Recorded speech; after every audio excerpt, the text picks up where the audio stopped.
Hey guys, it's Cranberry again, and today I'm looking at a kit I've had for a few weeks now, but just haven't gotten a chance to review it. And that is the 1:144 scale high grade, age 2 normal. And you see there, this is going well already. Just trying to get him off the action base and his legs come off. And I'm going to say one thing. When I first saw this kit, I didn't think I'd like it because the huge wings, or the binders on the shoulders.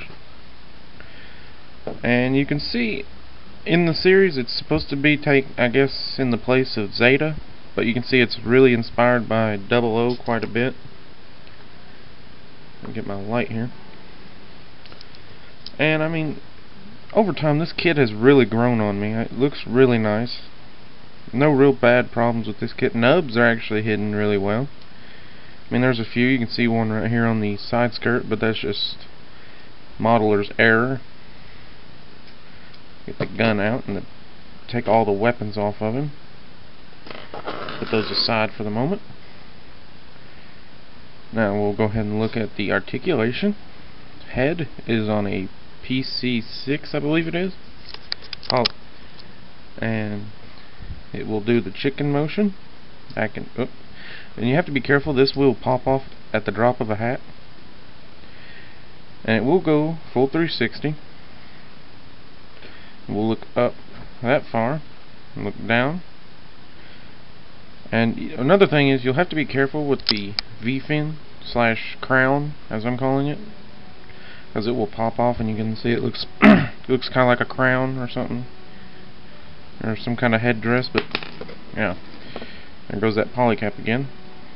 I'll probably end up putting some modeler's putty in there to just kind of tighten it up a little bit. So put that back on. Arms will go full 360 with the binders. It'll go 360 just below the shoulder there.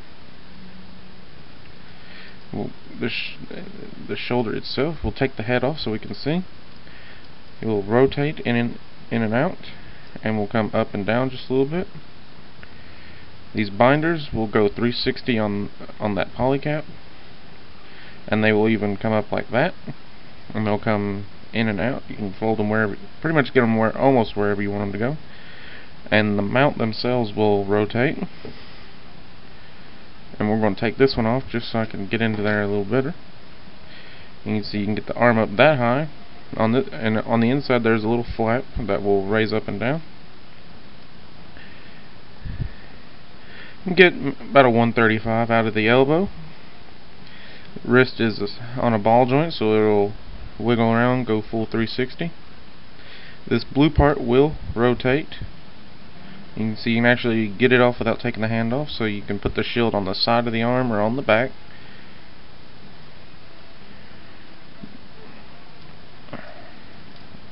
And where this is a parts former kit, this waist likes to pop up on me sometimes, just randomly. Get this out of the way. The side skirts will come all the way up for the transformation, and they'll move a little bit back and forth.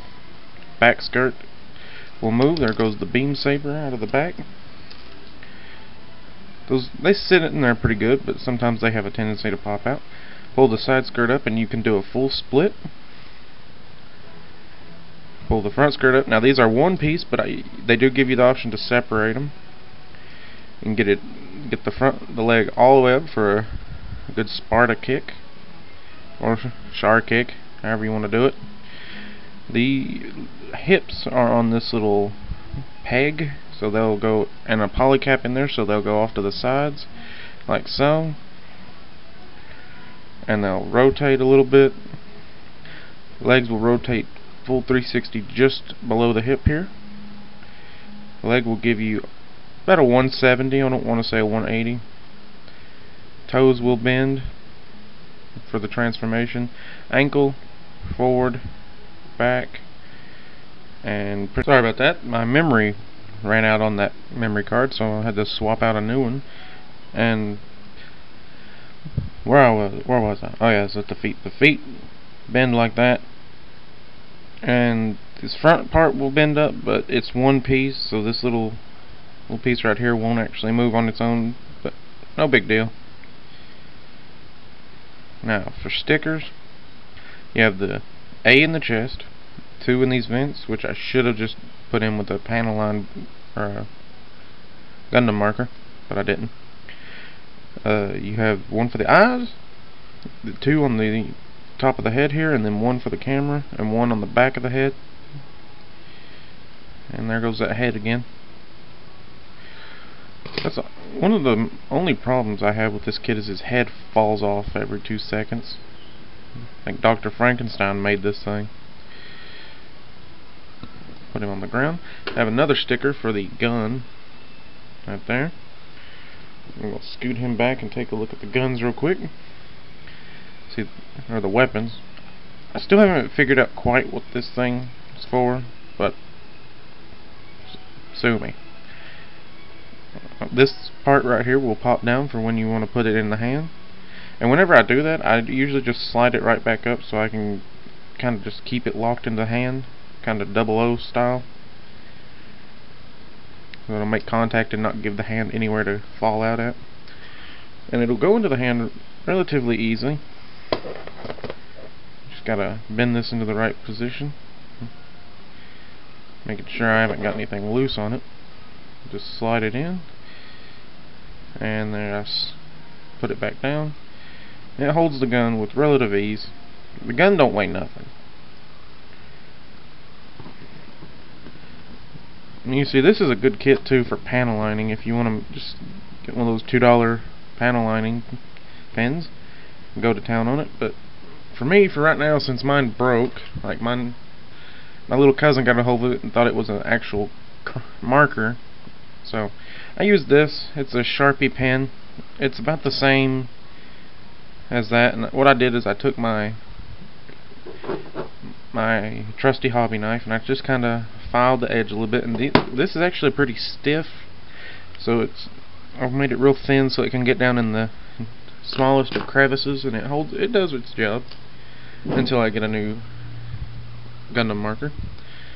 Now put the beam saber back in its little hole. So I'll have to pull him apart here.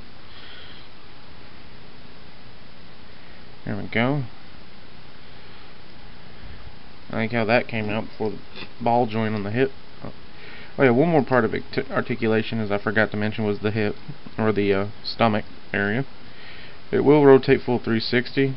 Hardly any wiggle out of it. But yeah, it's there. Ugh. We got a tiny little shield, which I have yet to panel on. I guess I could go ahead and do that on camera, just for the fun of it. There we go. You can see this little Sharpie pen, it does a decent job. I mean, if you can't get a hold of Gundam markers, go to your local Walmart. These are like $3-4 bucks, a little bit more expensive, but they're worth it if you don't want to go online and buy them. But yeah, I just killed that thing, and it'll actually fit onto the arm really easily. You can just get these binders out of the way. Now you can do it either way. You can do it like that, or you can rotate it and put it on the side of the arm, which is how I usually put it. But when you do that, though, it kind of gets covered up by those binders. And you see there, it's a tiny tiny little shield, so it don't usually get in the way. I don't see what it's protecting when the binders could do a better job than that. Beam saber, you get two clear pink beams,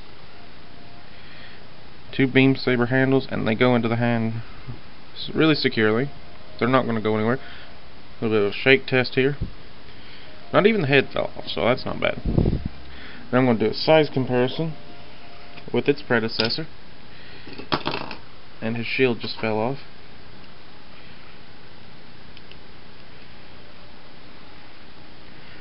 And I had him in a bit of a better pose, but just for the sake of the review, I'm just going to put his arm down. There we go. Stand up. You can see even now the H2 is a little bit taller. and it's supposed to be. I think this one was 18 meters and this one was like 19 or 20 in the anime. I can't really remember, but I like the age 1 better, just where it captures more of the RX-78. But anyway, guys, I hope you enjoyed my review. Please leave a comment down below.